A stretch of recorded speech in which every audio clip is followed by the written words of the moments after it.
हम प्रभु के दास को समय देंगे, इसलिए हमारे बीच में मैं बुलाना चाहता हूँ हमारे बीच में प्रभु के दास हमारे मध्य में बोलेंगे, इसलिए आप सब लोग प्रार्थना पूर्वक बैठेंगे। मैं सबसे पहले हमारे बीच में प्रभु के दास धना जी नेता हमारे बीच में है, वो कुछ देर परमेश्वर के वचन की सेवकाई करेंगे। इसलिए आप सब प्रभु के दास लोग जब आते हैं तो हम सब ताली बजाकर प्रभु के दास का स्वागत करते हैं।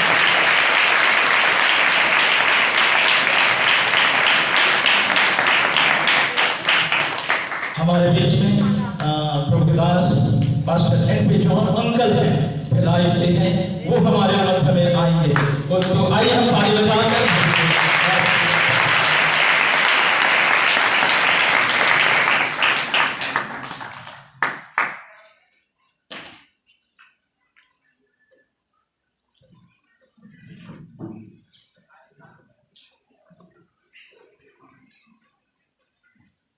सबको जय मसीह की। मेरी आवाज आप लोगों तक पहुंच रही है? पीछे तक। परमेश्वर के नाम की स्तुति और धन्यवाद करते हैं। परमेश्वर ने बड़ा अनुग्रह हमारे जीवन में दिया कि इस प्रकार इस आराधना भवन के समर्पण के समारोह में शामिल होने के लिए प्रभु ने मुझे भी अनुग्रह दिया, अवसर दिया। धन्यवाद देते हैं। आप लोगों की खुशी में मैं भी शामिल हूं। परमेश्वर को धन्यवाद देते हैं। इस कलीसिया के पासवान और विश्वासी लोगों के लिए धन्यवाद। आप लोगों की मेहनत और प्रयास से, प्रार्थना से इस प्रकार का एक सुंदर आराधना भवन यहाँ पर करने में प्रभु ने अनुग्रह किया। प्रभु के नाम की स्तुति और धन्यवाद करते हैं। आइए हम पवित्र बाइबल से एक वचन पढ़ेंगे थोड़ी देर। तीमुथियुस की पहली पत्री उसका तीसरा अध्याय का 15 और 16 वचन हम पढ़ेंगे।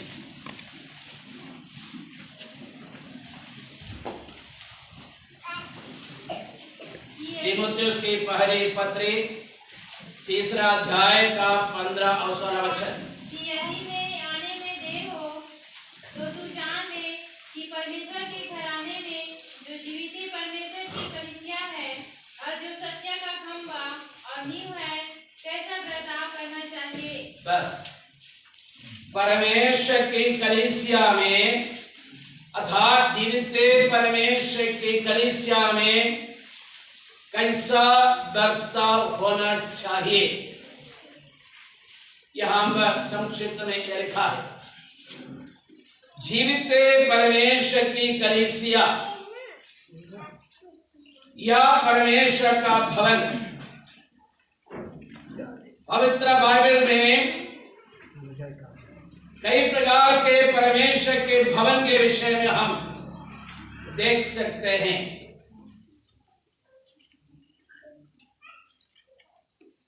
जब परमेश्वर के लोग मिस्र देश से छुटकारा पाकर निकले थे, 40 साल वे जंगल में से यात्रा किए। उस दौरान परमेश्वर ने मूसा से कहा, मेरे लिए एक भवन बनाओ। उस भवन का नाम है मिलाप वाला तंबू। तो वो परमेश्वर का भवन था। इस्राएली लोगों की छावनी में एकदम बीचों बीच में वो भवन खड़ा करने के लिए परमेश्वर ने कहा था। परमेश्वर छावनी में कभी कभी आता था। क्या के लिए आता था? मन में परमेश्वर अपने लोगों से मिलने के लिए आता था, या परमेश्वर अपने लोगों से मुलाकात के लिए आता था। इसलिए परमेश्वर ने कहा कि जब मैं तुम लोगों से मिलने के लिए आऊंगा, तुम्हारे बीच में कोई अशुद्धि, कोई गंदगी नहीं होनी चाहिए। इसलिए प्रभु ने कहा, एक वचन पढ़ना है, व्यवस्था विवरण की पुस्तक 23 अध्याय का 13 वचन। परमेश्वर ने कहा था, क्या बनाना है, पढ़िए 23 का 13। और तेरे पास के हथियारों में एक खंती भी रहे। हाँ बस। परमेश्वर ने का देखना, ठीक है। परमेश्वर ने कहा था तुम लोग हथियार बनाओगे, हथियारों में क्या होना है,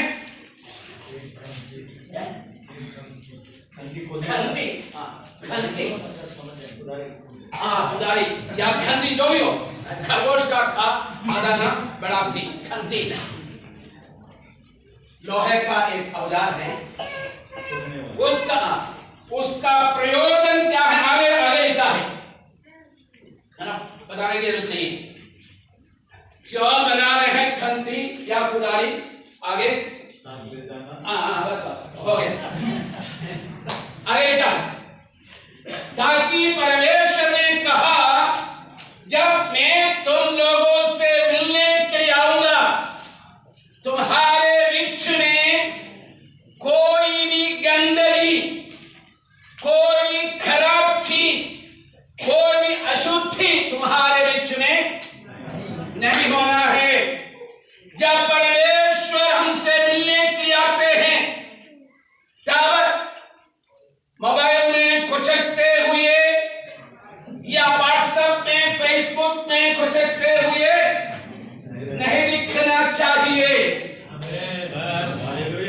यह गांव है, यहाँ पर आप लोग बहुत अच्छे लोग हैं।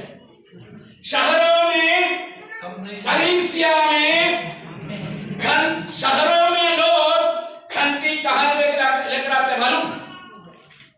शहरों में खंती विश्वासी लोग बाहर जाते समय नहीं, आराधना में आते लेकर आते हैं, नहीं तो कमेटी में लेकर आते हैं, नहीं तो जनरल बॉडी। शहरों की कलीसियाओं में लोग जनरल बॉडी में या कमेटी में लेकर आते हैं खंती या कुदारी। परमेश्वर ने कहा जब तुम लोग हथियार बनाओगे, एक खंती भी बनाना, ताकि तुम्हारे बीच में अशुद्धि न हो। दूसरा, एक परमेश्वर का भवन, जिसको परमेश्वर की इच्छा अनुसार सुलेमान ने बनाया था। सुलेमान के पिताजी, उसका नाम आप सबको मालूम है, क्या नाम है? गौरव बच्चन, बोलो। हाँ, दाऊद की बड़ी इच्छा थी परमेश्वर के भवन बनाने का, लेकिन परमेश्वर ने दाऊद को मना किया। कारण क्या है मालूम? कारण क्या है? वो कई लोगों का हत्या करवाया था और चिट्ठी लिखने में भी माहिर था। चिट्ठी लिखने में माहिर था।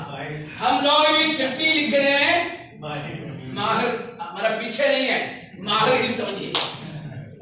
दाऊद ने चिट्ठी लिखा और उसी आदमी के हाथ में दिया, बोला इसको ले जाकर किसको दो?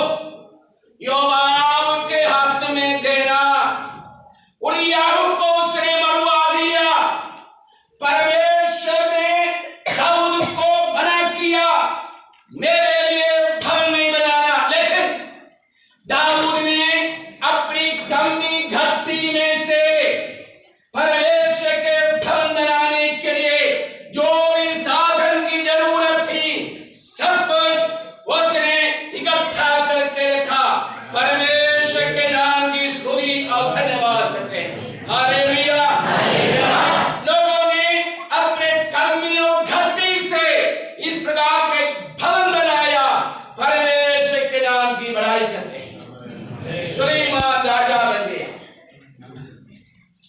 सुलेमान ने मंदिर बनाया। देखिए, यहाँ जाओ, इतिहास की दूसरी पुस्तक पढ़ेंगे एक वचन, इतिहास की दूसरी पुस्तक उसका 5 अध्याय का 14 वचन पढ़ेंगे।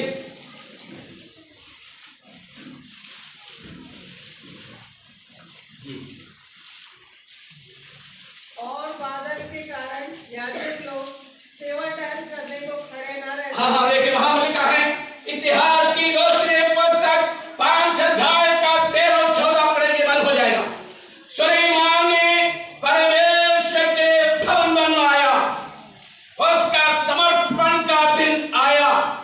120 याजक लोग जो अपने आप को पवित्र किए हुए थे, क्या कर रहे थे मालूम? परमेश्वर का भजन गा रहे थे। क्या भजन गा रहे थे? क्या भजन गा रहा था? परमेश्वर भला है, उसकी करुणा सदा की है। यही गा रहे थे। शारों से मेरा सिर, अच्छा कोई गाना ना, शारों से डूब जाता है ना? हाँ, शारों से डूब जाता है। प्रभु के भवन में आने के शारों से डूब जाते हैं क्या? तुम्हारे घर में कोई खाने की कमी नहीं होगी, ऐसा कोई गाते हैं? सुन गाने के घर में कोई खाने की कमी नहीं होगी। दिखने से ही पता चलता है कि खाने की कमी, सब मोटे तगड़े हैं। परमेश्वर के भवन में आते समय परमेश्वर की भलाई को, परमेश्वर की करुणा को याद करते हुए भजन गाना है। हालेलुया। क्या आप लोग इस भवन में आते हैं? जब भी बराबर आइए, जब भी आते हैं क्या करना? परमेश्वर की भलाई, परमेश्वर की करुणा को याद करते हुए भजन गाना। 120 याजक लोग अपने आप को पवित्र किए हुए लोग थे। वे यही गा रहे थे। क्या गा रहे थे? यहोवा भला है, उसकी करुणा। क्या हुआ? परमेश्वर की महिमा, परमेश्वर की सामर्थ वहां पर उतर आई। परमेश्वर की सामर्थ अगर उतरना है, परमेश्वर की महिमा अगर आप देखना चाहते हैं, क्या करना? पहली बात अपने आप को पवित्र करना। अपने आप को क्या करना है? रात में बेसन लगाने से पवित्र नहीं होता चेहरे में। कुछ लोग बेसन लगाते हैं ना चेहरे में। नहीं तो सांभर बनाने के लिए लौकी लाया था या जो भी लाया था, क्या किया? टुकड़ा टुकड़ा करके हाथ में रख दिया, है ना?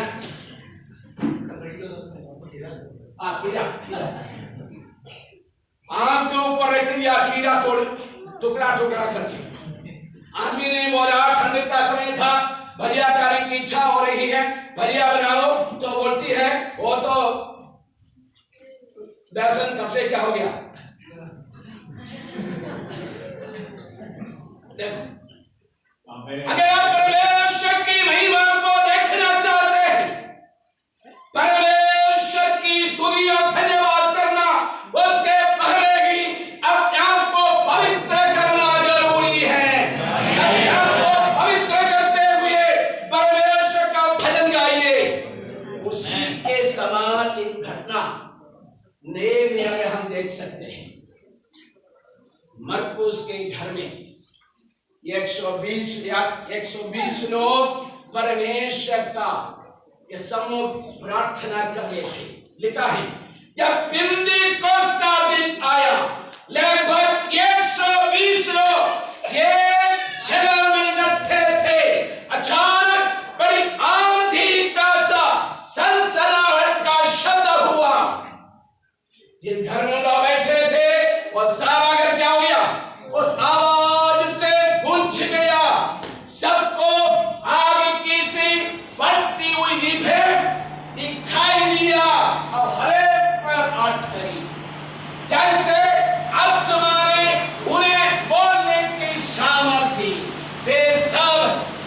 अन्य भाषा में बोले। पवित्र आत्मा से 120 लोग भर गया। पुराने नियम में सुलेमान का मंदिर के समर्पण के समारोह के दिन में परमेश्वर की महिमा उतर आई। नए नियम में 120 लोग परमेश्वर की स्तुति कर रहे थे, प्रार्थना कर रहे थे। परमेश्वर का आत्मा वहां पर उतर आया। सुलेमान के मंदिर को नबूकदनेस्सर राजा ने जला दिया। जरुब्बाबेल के नेतृत्व में उस मंदिर को फिर से बनाया गया। यीशु मसीह के दिनों में एक मंदिर वहां पर था जिसको हेरोदेस का मंदिर कहा गया। हेरोदेस ने उस अच्छे से बनवाया था।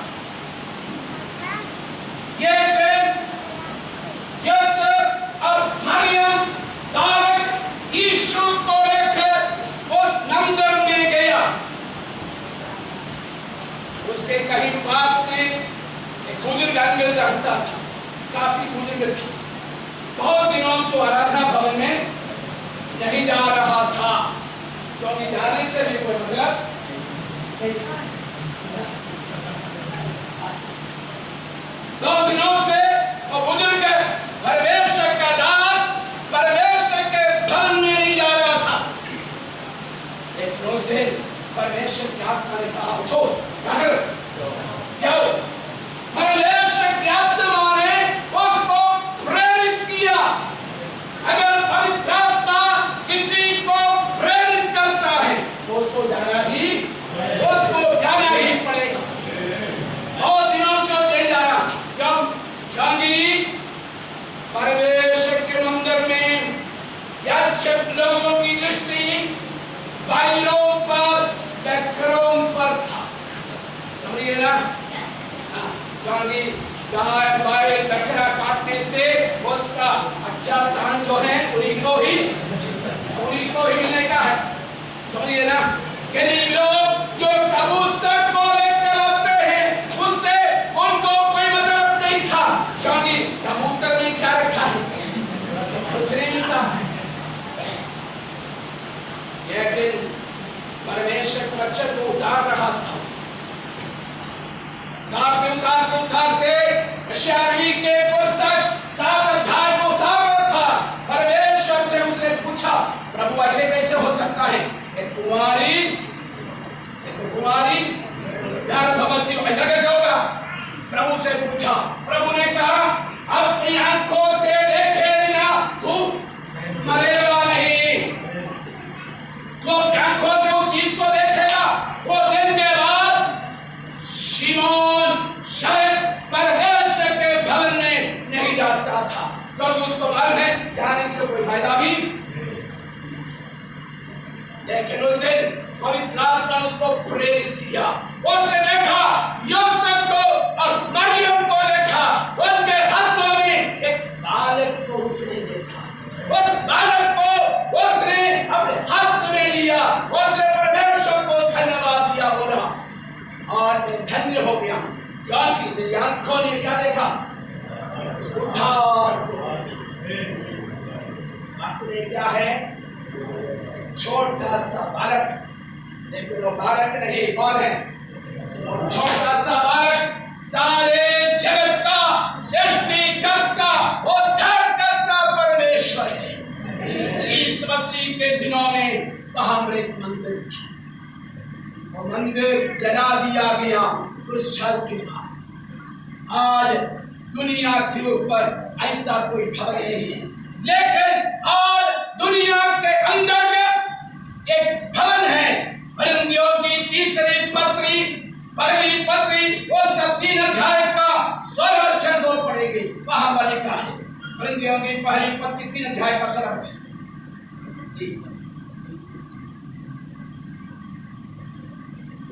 क्या तुम नहीं जानते कि तुम परमेश्वर का मंदिर हो? क्या तुम नहीं जानते कि तुम परमेश्वर का मंदिर हो?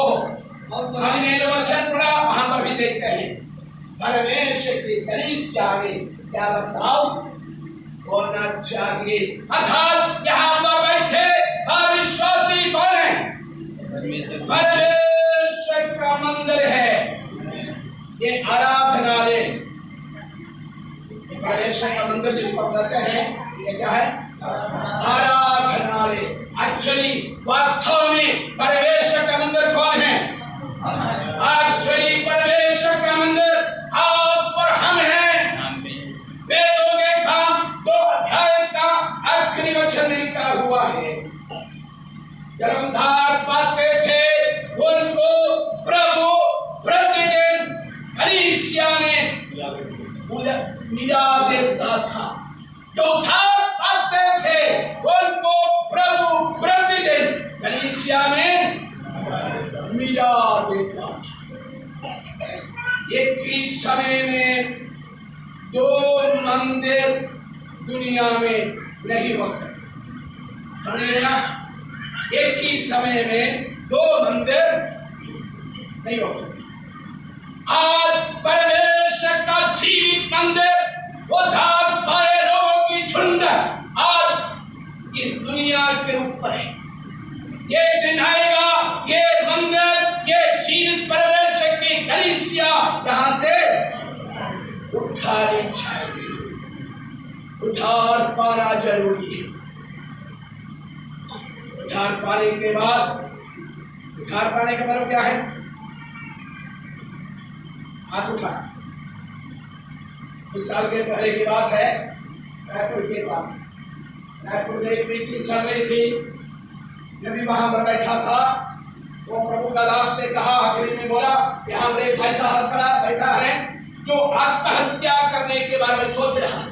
खड़े हो जाओ, प्रार्थना करें। कोई भी खड़ा, आपको खड़ा भी नहीं हुआ, हाथ भी खड़ा भी नहीं हुआ, हाथ भी नहीं उठाया। आखिरी में एक जवान था, मैंने उसको ध्यान से देखा। मैं मन में बड़ा चकित हो गया। वो प्रभु की सेवा करता।